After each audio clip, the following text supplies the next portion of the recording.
Patty, welcome. Thank you very much for joining us. Great. And yeah, thanks a lot, Carl. I'm going to share my screen so if people can see a slideshow, if that's okay. And it just may take me a minute to share the right one. Let's see what happens. Well, it wasn't quite that one. I see it now. Looks good. Okay, you can see it now? All right. Yep. Thanks a lot. I see it, but I saw it before. Yeah. All right. So I just like to thank everyone and thank the team at Amory to include me in their office hours or their conversations about pivoting. It's been a really crazy few weeks. I think some businesses are kind of getting over this initial shock and of having to either slow down services or kind of think about what the next steps are. And so for their business, so we thought that this government contracting topic might be helpful to help some small businesses kind of understand what's involved with government contracting. So the Missoula PTAC, the Procurement Technical Assistance Center, as Carl said, is part of the team at University of Montana. We're the outfacing economic development team. All of our programs help businesses in some way or another. We support businesses through our incubator at Montech, the Small Business Development Center, all the ones that Carl listed, the World Trade Center, Blackstone Launchpad, and so on. So we have a great team here on campus that's really ready to help all the local businesses. And we're also can be, you know, it's not just for Missoula businesses. Many of our programs support businesses across the whole state or in certain regions for their program. PTAC is the program that provides guidance and counseling to understand what services are provided and understand how to sell your product or your service to federal, state, or local government. We can help you understand. Today we're going to just talk about some basics of government contracting, determining your company readiness, doing market the research and how those steps kind of combine together to allow you to know if your product is a good one and a good fit for the government. Our PTACs are, you know, all of our services are no cost, and this is an example of the type of services that we help. You know, we can help you do the learning up front when you're just getting into government contracting. We can help you identify bid opportunities. We do have a free bid matching service. We'll review solicitations and your proposals and then make sure they're all put together in a good way to have success. We help you with all types of certifications, such as small business certifications. For example, if you were a HUBZone eligible business or a woman-owned small business, we can help you through those steps and learn what all those certification programs mean and how it can benefit you in the terms of government contracting. And we provide all kinds of trainings all year round. We're doing more of our trainings now online, so our PTACs around the state are offering some great opportunities through webinars. And so our reach is bigger now because of this online process. The MontanaPTAC.org website is where you're going to find out more about the PTACs around our state. We're a statewide program, and we have, I think, 7 centers that are located in all different areas, and I'll show you the map on the next page. But from this home page, you can sign up as a client at the top corner of the web page. You'll see that you can sign up there, and also you can also just sign up for our quarterly newsletter on that front page. So it's a great information, keep you up to date on what's happening in the government marketplace, and so it's a good resource in many ways. All of our events are located there too, so you can see ones that are coming up. The Billings, Bozeman, Kalispell, Missoula, Great Falls, and Hamilton, and Lewistown PTACs all have counselors like me that can help you through your government questions. So know that you can, no matter where you are in our state, you can get the help you need. So one thing I'd like to just open it up. I know we have a couple people on the call, and I would just kind of like to understand if you're in business or what your business might be. Would anybody be willing to share that? Go ahead if you haven't. Most mics are muted when you came in, so make sure you unmute your mic and just jump right in. The mute button's usually lower left.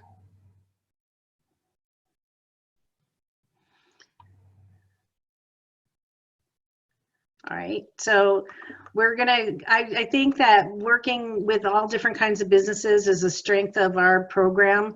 And so even if you're not sure if the government is a good match, we will work with you during there's kind of some major stages, kind of understanding what the opportunities are. And then also getting registered in the right databases so that you are eligible to put in bids. Oh, and Mark, did you want to say something? I see you unmuted.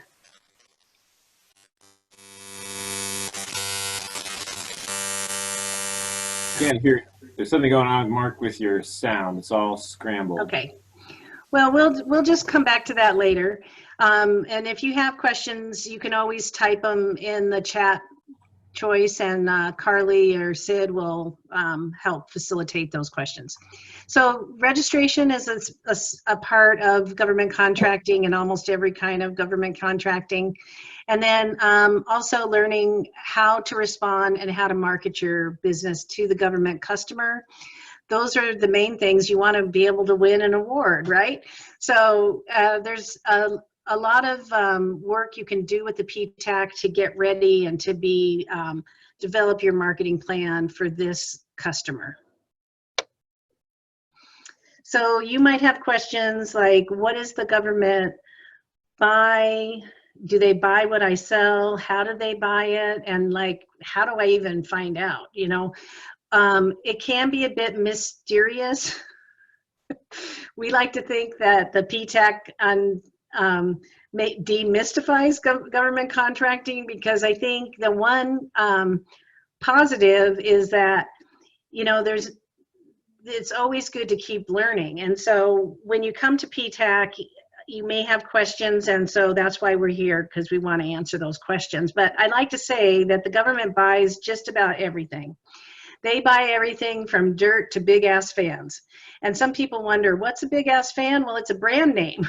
So the government buys brand name products. So they'll put out there, you know, only people who sell big ass fans, you know. So no, there's a lot of nuances to government contracting, and that no product is really too small or insignificant, because it is one that is probably has a place in that market.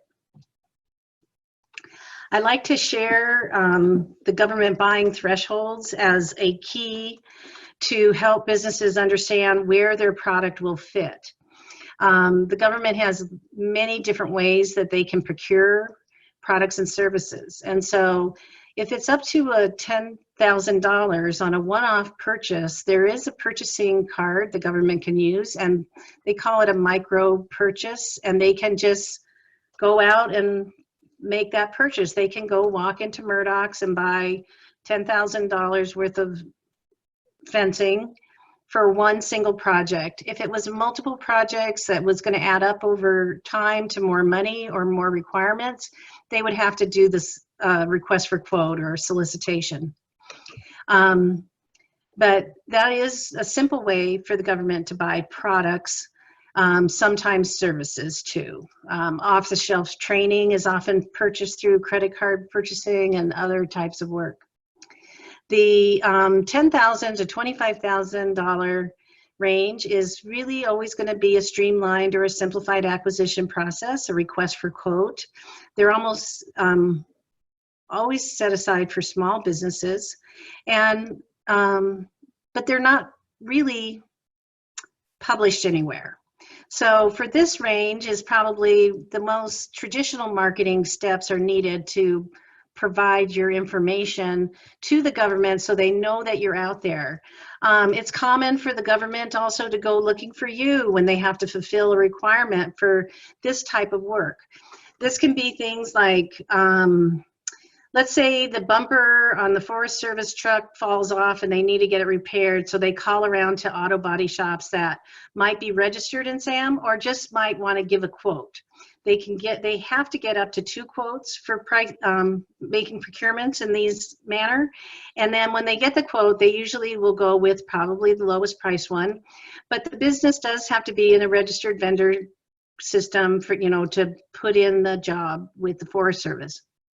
So understanding to get known and do that in this threshold is really kind of an important step to build into your marketing plan. The 25,000 to 250,000, those also are almost always set aside for small business.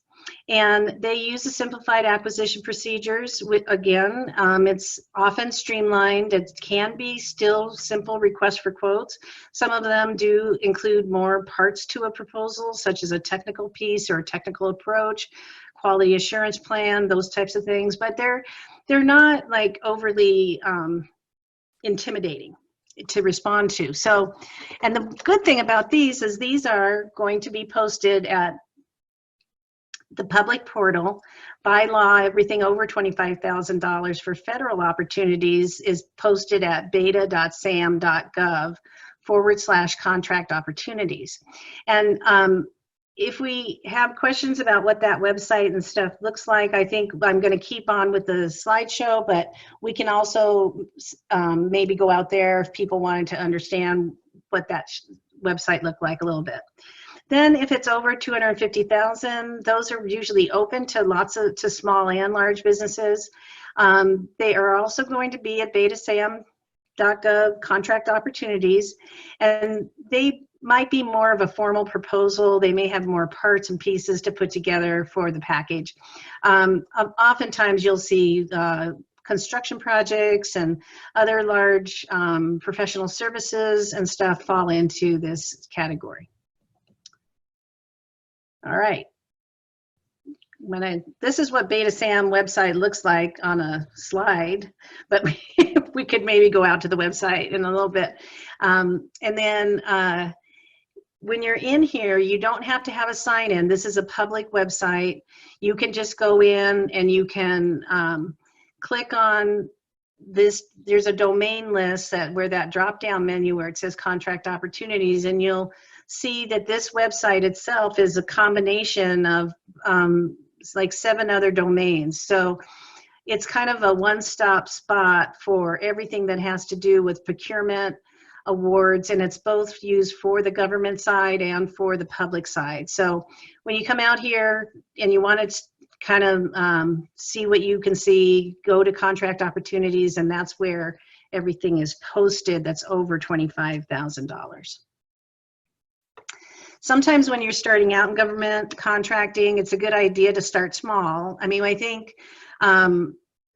sometimes it's a new market. You have to have a certain capacity to put through a bid and be patient working with the government customer. It's different than your commercial customers, and I think that's an important thing to understand. Is not instant. It's not like always instant gratification.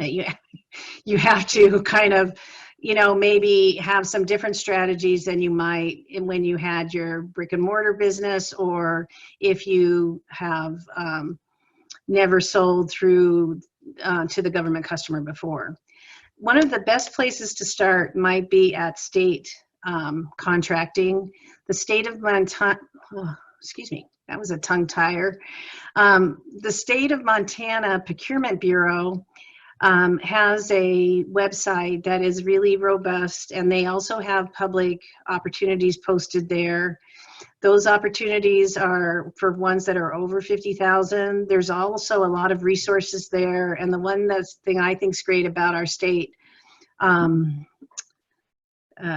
contracting is that it's really transparent. You know, our state has really great procurement law that allows there to be visibility on all the different processes that it takes to be a vendor and so on. It's not too hard to register as a vendor at the state of Montana. And once you're registered and you pick the correct commodity codes that they use to classify their solicitations, you'll receive notices to your mailbox when those opportunities come up. So it's worth doing some exploring there. The city and county also has specific websites. You know, there's many of the jobs out there. They're posted. There's not, you can see the previous work too that they've bought. So it's a good way to learn, do the market research and understand if the city or county might be buying what you sell.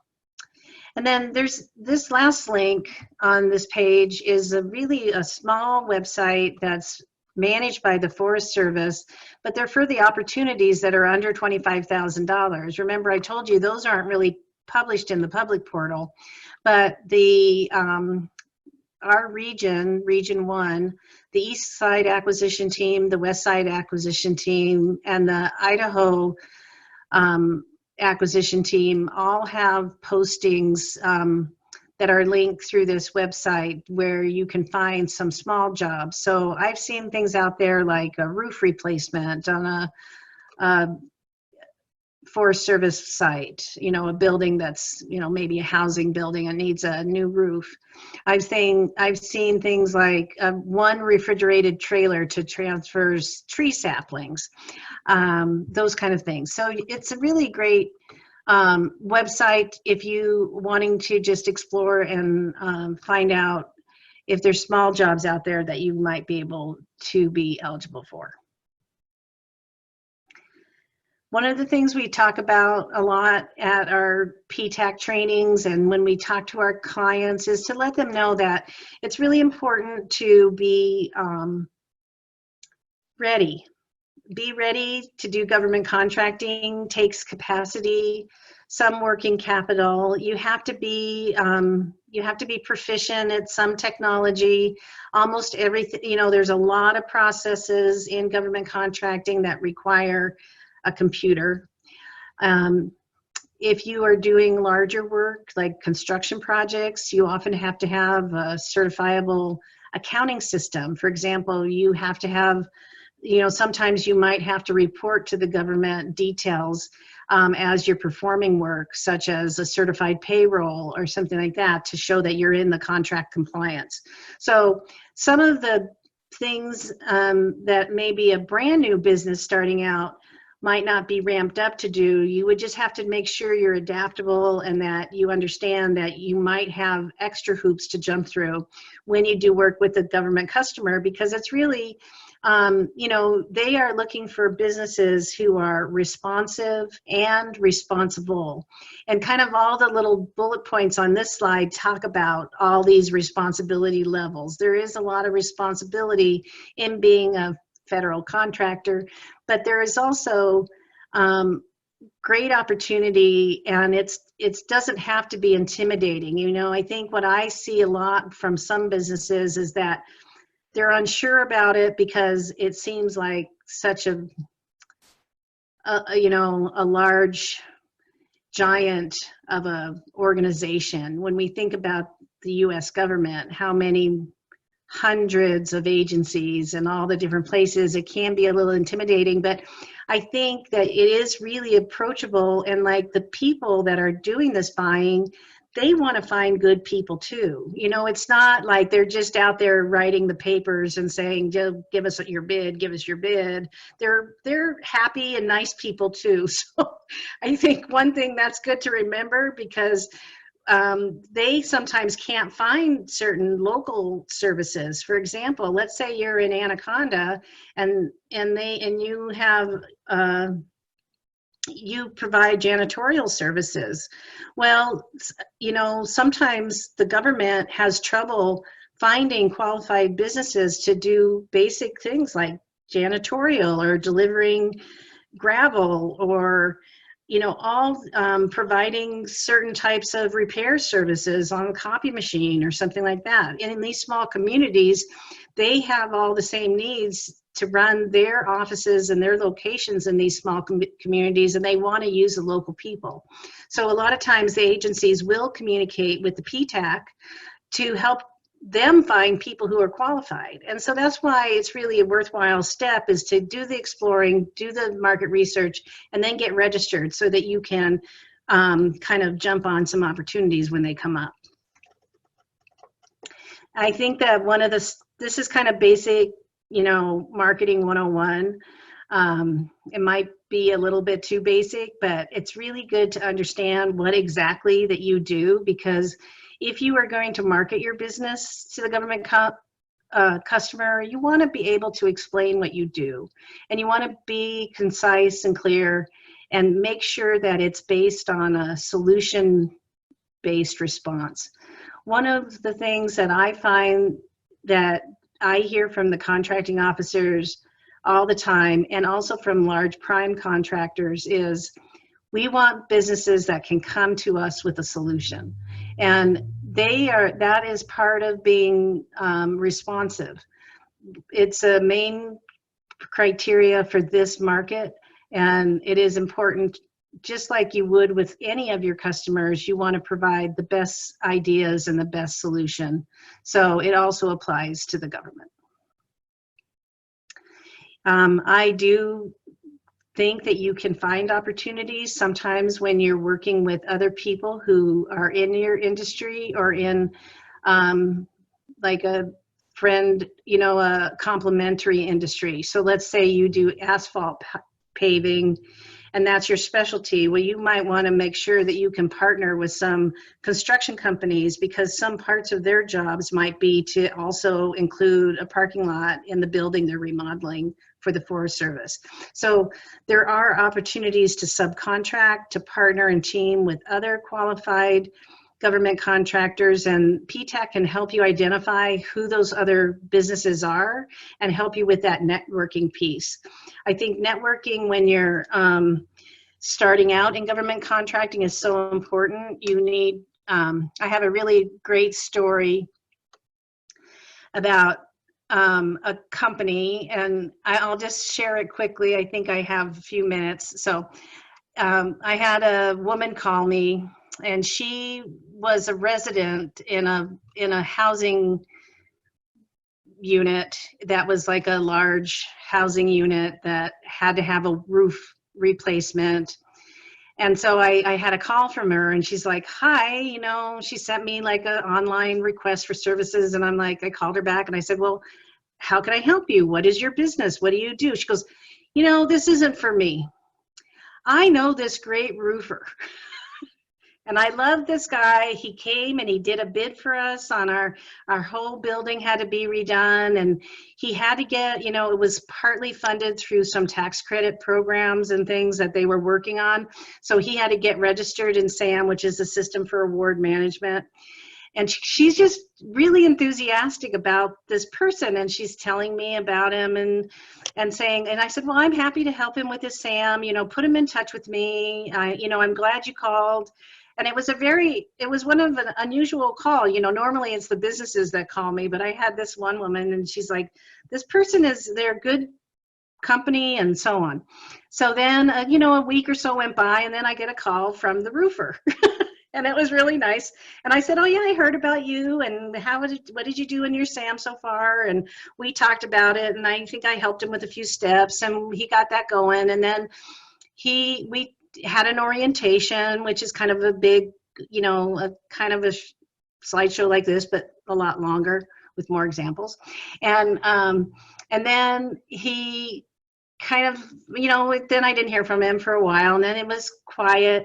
And about, you know, a month later, he's like, well, what do I do now, Patty? You know, like he called me or emailed me, what can I do now? So I gave him some ideas of where to do, go out here and look at this. And then one day in the mailbox, you know, about, I don't know, 2 months ago, I got a notice from a contracting officer for the Forest Service that said they needed to have a roof replaced.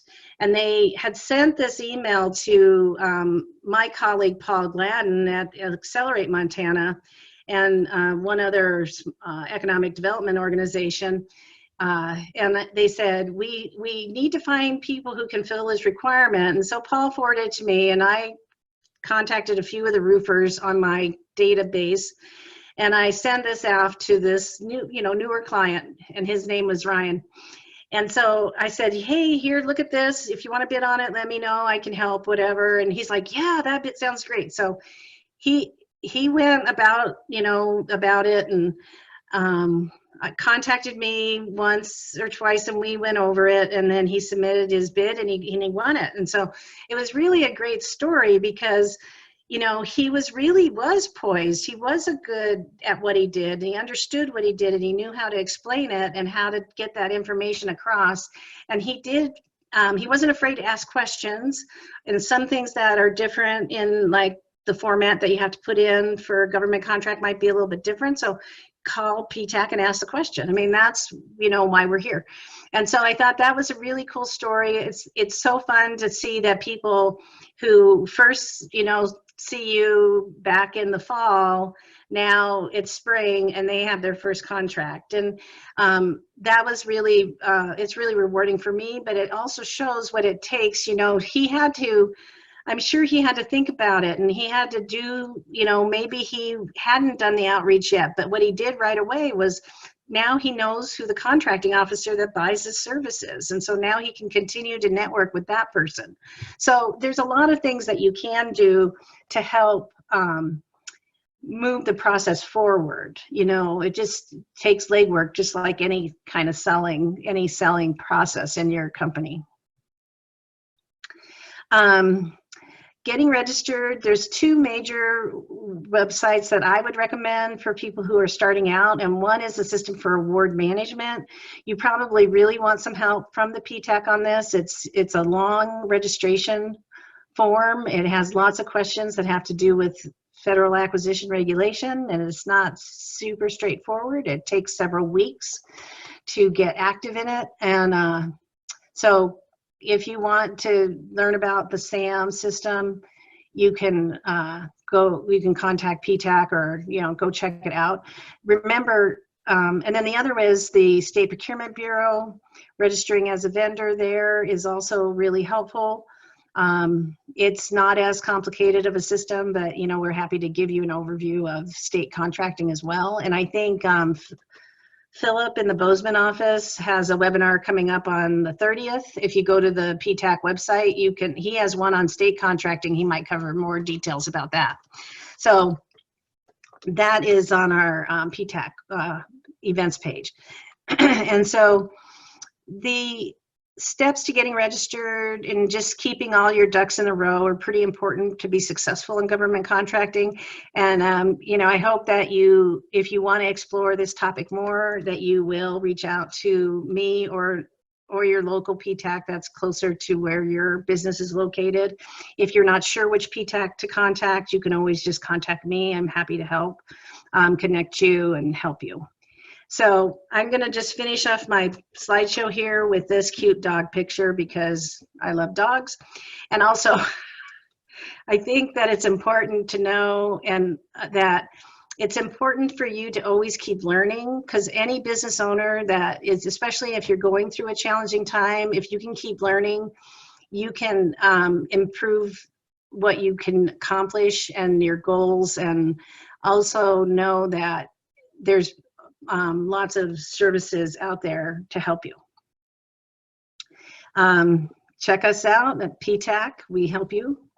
And there's my contact information, and we can, anyone that wants a copy of this slideshow, I'm happy to email it to them. If we'll just collect your email and send it to you if you want.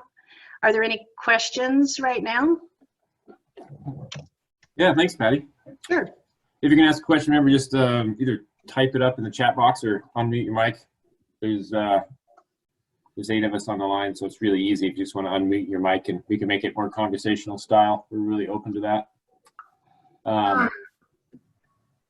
ahead, Carly. Yeah, so there's a question from Mark, Patty. So Mark says, I'm in the software development business, primarily one-off consulting for businesses. I'm not sure how much opportunity there is for someone like us. These contacts, but I'll check it out. Thanks for the details. So I guess it's not a question. So, Mark, do you develop, I guess, just a certain software that works on like a certain application, or do you sell all types of software? Go ahead and try your mic again, Mark, and see what happens. No, you just get static. Yeah, I don't know. Okay, well, let me try to answer your question, and then you can type follow-on question if you have it. There can be opportunities working with agencies that need to have certain softwares. Sometimes they do need business, the same kinds of softwares that businesses need. So it's possible that the product that you have can be applicable in the government marketplace. The only caveat I would say is that some agencies, like once they get going on a certain software, like they may only want to use, they may not be able to use some other kind of proprietary software because they've already invested money in a large program that serves a lot of people. So, but there's also ways to partner, I think, through the some other channels, maybe with businesses that are sell software, like through the GSA schedule. Occasionally you can get products added to that with, to someone else's GSA schedule, and it's like a distributor agreement. So I would like to know a little more about your, the type of product, and that would be the first questions we could answer, how is it, and then we could do the research and see if they're buying that particular product or products like it. Occasionally you can come up with new solutions for the government too on certain softwares. There's some paths for that too, for brand new solutions. So. To give you a little time, Mark, if you're going to type another response, I'm going to launch a poll. This poll is just, we've done these on our other meetings, just sort of ask a few questions about who you are, if you're a business, if you have employees, if you want some follow-up. You answer the questions, it does it with your email, so we can follow up with you on that. But just putting it up there so we can get a little idea of who's joining and if there's anything else we could do for you to help in the future. Thanks for that. Patty, I noticed one thing when you pulled up the excuse me, the federal contract web page. They had a little symbol at the bottom that said this is free to use, and clearly your services are free to anybody, and all the PTAC offices around the state, right, are free for folks. And my experience is a little bit historically looking into government contracting. There's a lot of sites that say, hey, we'll help you get government contracts, but oftentimes they have fees associated with them. I probably know the answer to this, but in your mind, is that necessary? Is it needed if somebody wanted to use one of those, or can they be as effective with all the free services? Well, I always like to warn businesses not to ever pay to get into the SAM system or obtain a DUNS number. All those are always free. There's a lot of third-party certifiers that don't have very ethical business practices and try to make you feel like your SAM registration is incomplete or it won't get done right. They charge a lot of money, and they can kind of trick you into believing that that's the only way you can register your business. Like for the SAM system, it is a pretty chronic problem. They actually, the GSA who manages the SAM web portal, they sent around a notice last week that was about a website that had like completely mirrored the whole look and feel of the SAM website, and the login.gov, which is the way you get into SAM is through this password management website. And it was very realistic. The only thing that was different was the URL. And so and then, so that kind of puts businesses at a little risk, of giving their, giving some information or putting their credit card in and then not being able to get that money back. It's been trouble since, for many years dealing with these people, but the government is put in more, they've put in more processes to help protect your information, so that's good. And then to answer the other part of your question is sometimes it is worth it to get help. Let's say you need it, let's say you had to write really lengthy proposals and you don't have anyone on your team that's a proposal writer, or it's like beyond the scope of what you feel comfortable doing. You might want to get help from a technical writer or someone like that. But actually learning what the government buys, finding the opportunities, all the basics and getting started, you can do that all on your own. You have to be committed to want to do the work. But the PTAC, all those services are free. And really, the reason that SAM website does have all those things on there, it's free, is because there's been so many of these kind of almost borderline fraudulent companies that, some of them do offer good services, but there's no point in paying money if you can do it on your own, I think. Right. Maybe with a little help from your PTAC friends. Any other questions out there?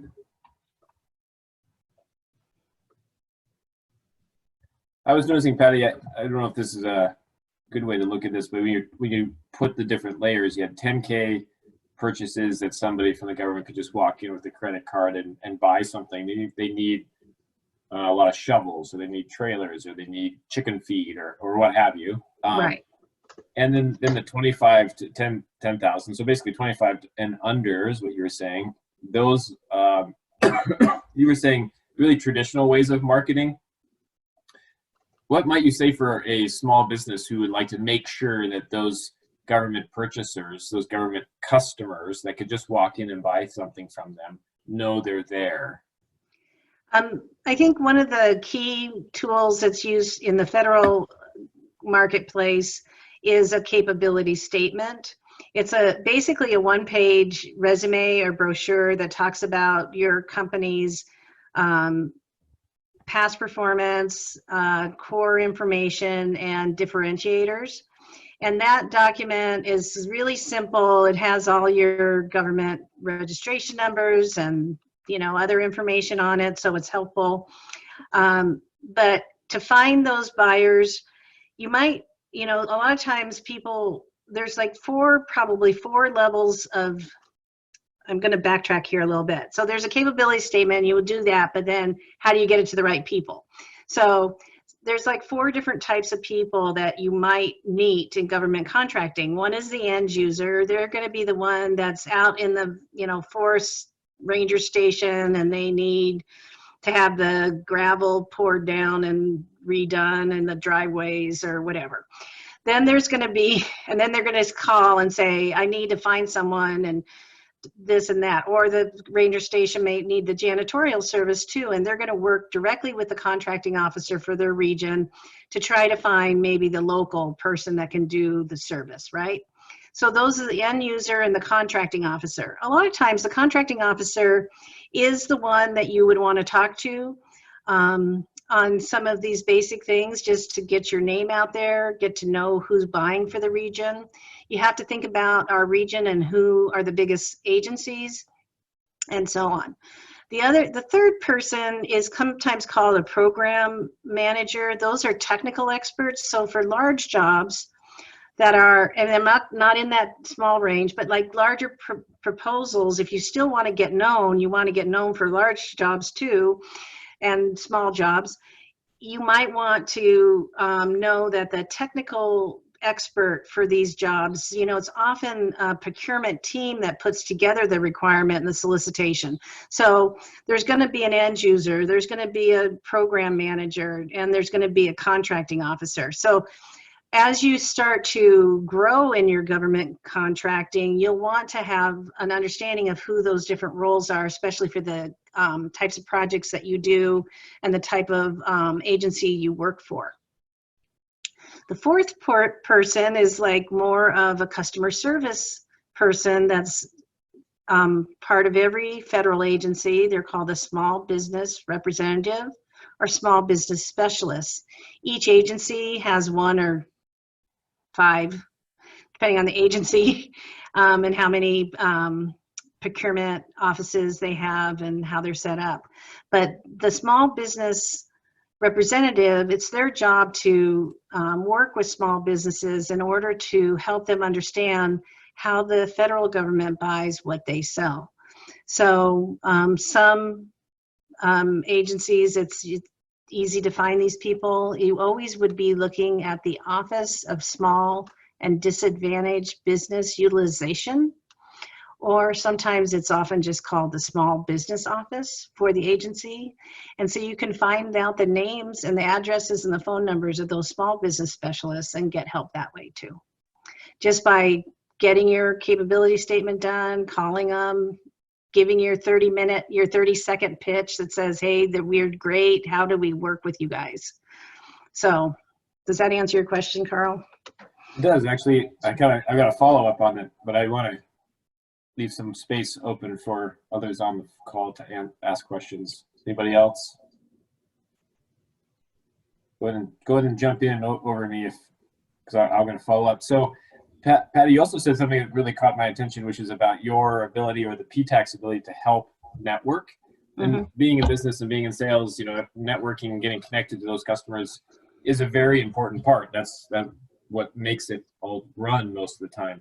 So you just listed 4 different people in different, I couldn't repeat it to you, but those 4 different places where people are important to connect with to obtain or like make sure you're marketing to the right folks in that 25K purchase and under categories. Would you be able to, if I had a business and I came to you and I said, Patty, I really just want to focus on 25K and under, very simple, I'm not going for big stuff yet. Could you just let me know who those 4 people are in my region, or 6 or 8 people, depending on who it is? And then I'll send emails to them and let them know I'm here. Yeah, we do have some resource lists like that we share. We also help you learn how to find out who's buying what you're selling by doing the market research. So if you're researching, you know, you might research, maybe you're only going to sell $10,000 worth of grass seed, and that's like the max for you. But you might be able to do research on larger grass seed purchases to understand which contracting offices are buying grass seed. That's a kind of, or janitorial services, those usually come above 25,000. So almost always those are advertised. Landscaping services, snow plowing, a lot of different basic services. When you consider for the length of the contracts that they're going to be doing, they do add up to be longer contracts. And then they also end up being pushing it above that $25,000 threshold. It may only be, like to snow plow may only be $10,000 a year, but if the government needs to snow plow a piece of property all the time, they have to do a solicitation. They can't just like call up and get a quick quote. So it depends on the actual service, how you would maybe strategize on who's buying it. A lot of times though, yeah, we can provide that. We also provide some matchmaking events, and sometimes we partner every year in May. Usually we have a big matchmaking event in Billings that had to get canceled this year, but we bring in the contracting folks from last year. We had over 40 agencies represented from the state and the federal and the prime contractors in Billings, and then about 300 vendors attended that matchmaking event. So there are some really great opportunities for matchmaking. We have they're just kind of been postponed now because of the COVID, those in-person events, but also we've had some other ones in Bozeman that work with the SBA, and the SBA's programs has also put